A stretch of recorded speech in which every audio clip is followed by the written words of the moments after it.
levels of infection. I'm joined now by the Chair of Sidmouth Town Council, Ian Barlow. Welcome to you. Good morning.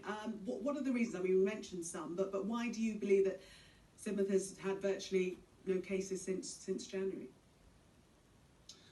I think you touched on it. We have a slightly, and it is only slightly older population, and you would think that we would be getting more of it. But actually, the population here, we're very lucky. We're surrounded by an outstanding area of outstanding natural beauty. We've got the sea on the other side of us. We've got plenty of area for people to get outside. And also, I think one thing that people forget, that everyone knocks old people, but old people have one thing in common, that they have experience which gives them wisdom. And I think at the end of the day, people here see that giving a little bit of distance, being a little bit respectful to people, and obeying the rules is good for your health. And the great thing about Sidmouth is when you come here, you don't want to die. You want to keep living forever because it's a beautiful place.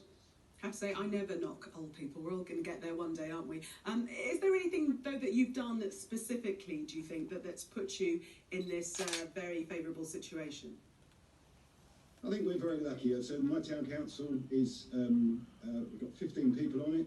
Over half are female, I may quickly add, that do a stunning job of looking ahead slightly. We are non-political, so we don't have to argue. We're a little bit more nimble. We got ahead of the game. We had people locked down earlier. We've done pedestrianisation. We've worked on lots of things with the community. The whole community works very well down here together. So the Chamber of Commerce's, I think people like Sidmouth Association, we have over 100 clubs and societies that we join together. And again, we have another group that joins all these people together so they can all talk together and work together. And if they've got problems, they can solve them. We've had a food bank here for years, and even though people think we're an affluent town, we have our problems like everyone else. But again, we work together to solve the problems before they become major problems. And because we're small, we can actually be a little bit more nimble than our district councillors and our county councillors. Although, again, they've stepped up to the mark as well, but they take a little bit longer to get going. So I think we were ahead of the game. We stayed ahead of the game, and then we've had the backing. And as our government, etc., has got going, it's very impressive. We're very lucky down here. We've got a new MP, Simon Jupp, who is younger perhaps than most MPs, and he's worked with us again. We've worked with our industry, because obviously as a seaside town we have a lot of very, very nice hotels, etc., where people come down to visit us.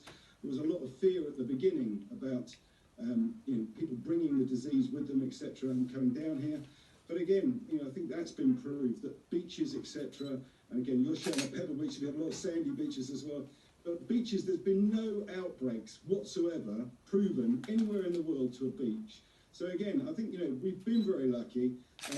The people that have come here, and again, we welcome the visitors because obviously, we are very dependent on tourism.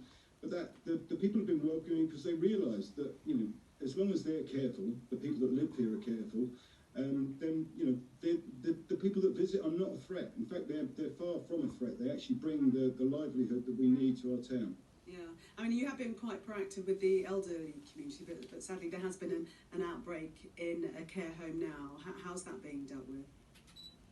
Well, again, so our doctors, we're again very fortunate. The doctors we have here have done an outstanding job of getting the vaccine out at an early stage and concentrating on care homes.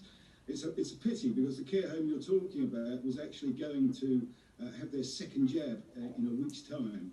But, again, I think you've got to stress that over 30 people have had it, and at the present time, one person has died, which is incredibly sad. But these are the most vulnerable people in our society that are in these care homes. So if that had been pre-vaccine, I just wonder if the situation would have been an awful lot worse, and a lot more people would have died. So although it is sad to hear, and we're very lucky that again with Devon County Council and East Devon District Council, with their health officers in there working with the community now to get on top of it. It hasn't spread outside because they do have good strict things in place to keep it inside the home. But there's only been one death, where which I think it shows the vaccine works. Ian Barlow, thank you very much. We shall leave you to your beautiful beaches. Good to speak to you this morning. Do come and visit us this summer. I would love to.